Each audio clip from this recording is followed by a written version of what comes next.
What do you do when your clothes won't spin? Do you throw your washer out and you start again? No, you don't. Right, Ace? I'm Melissa. Hello. And recently our washing machine broke down a lot. Dang it. In the previous two videos, I reattached the agitator assembly and replaced the broken tub cover. Now it's time to tackle the faulty lid switch. Let's see how it goes.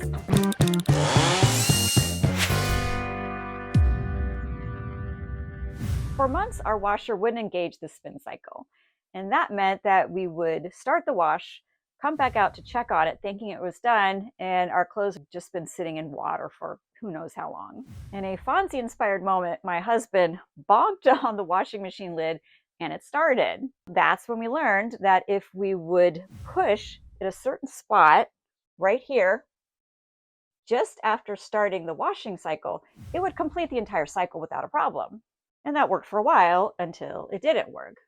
Then we discovered, again, completely by accident, that if I sat on the washing machine lid, the spin cycle would start. No way! And while sitting on the washing machine might be fun every once in a while, it's not something I have the time to do several times a week. And so we upgraded to weights and heavy cat litter containers. That worked, but it got old really fast. So I did some research and discovered that the problem was a faulty lid switch. This is the washing machine lid. And right around here is the lid switch. Oh boy, what did you do? Oh, Jesus Christ. All right, well, I guess we could do it this way. You have to put your butt like on my face. Here's the lid. And when you open the lid, right there, the little plastic part that when you close the lid goes down and pushes on this button, and that turns the switch on and off. And basically when the lid is closed, it tells the washing machine that it's safe to run the spin cycle, right?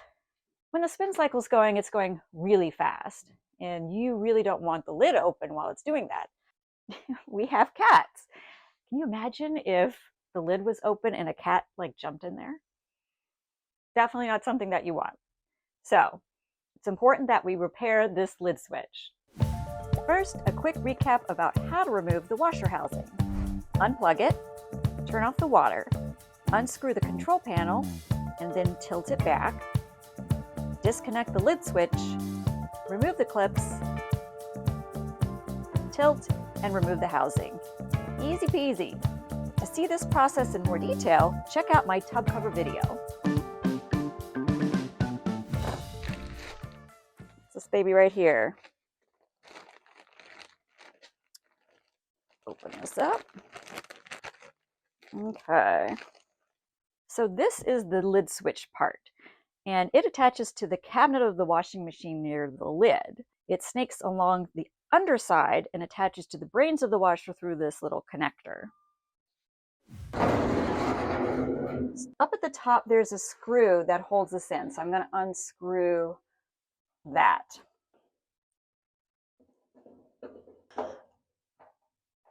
Okay, so there's that.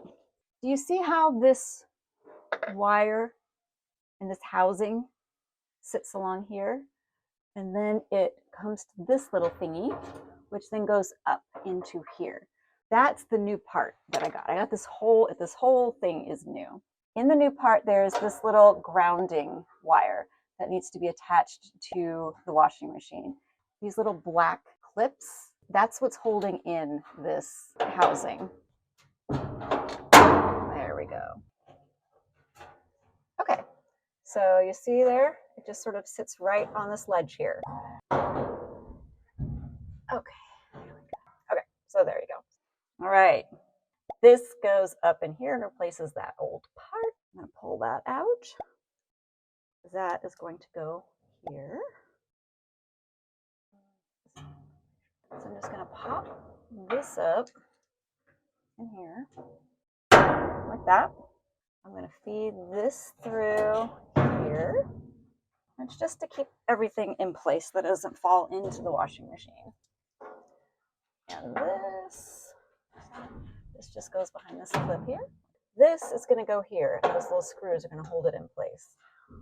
There's a little seam in this housing that I can kind of just pull it through. And it's okay to do that.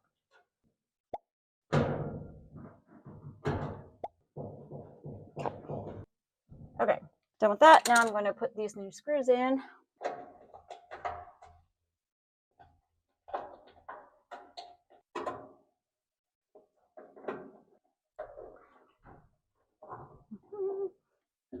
See this little part right there?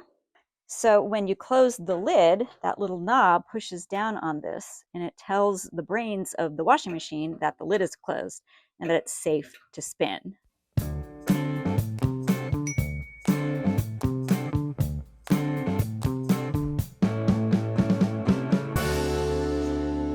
All right, so much nicer. The next step is to put the body back on. This metal is actually a lot lighter than you would think. Probably a little bit awkward. Oh.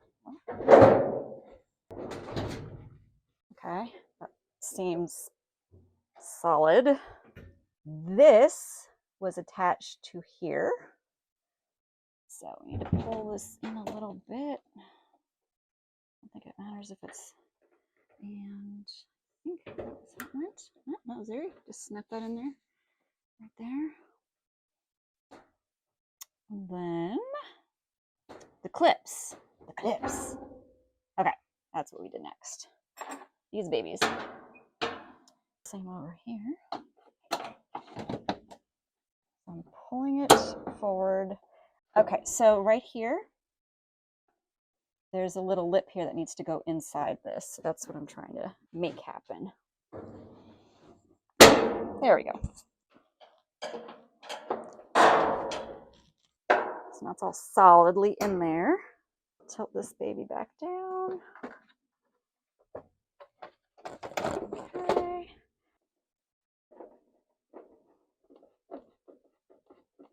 All right, we're gonna hook up the water. Okay, this is going to the cold, and we marked cold over there. So this is plumber's tape. It's good to put around fittings like that. Helps reduce leaks, I guess.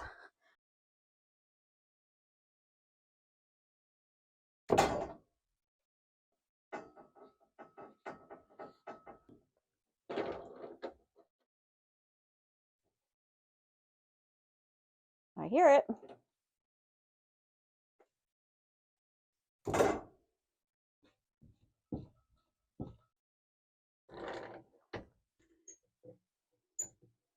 All right, before we push it back, let's plug it in, start it up, and see if we get hot and cold water coming out. Kaboom! All right, let's load her up. Nice regular load. We'll do warm, cold. I think it's medium. We'll be good. Some sheets. All right, I'll keep an eye on it. Let's test the lid switch. If it's actually spinning, it should stop. That means it works. So when this pushes down on this, it tells the machine that it's safe to continue to spin. Still sounds a little louder than it ought to, but it seems to be working. It is fixed. Let's cross it off the list.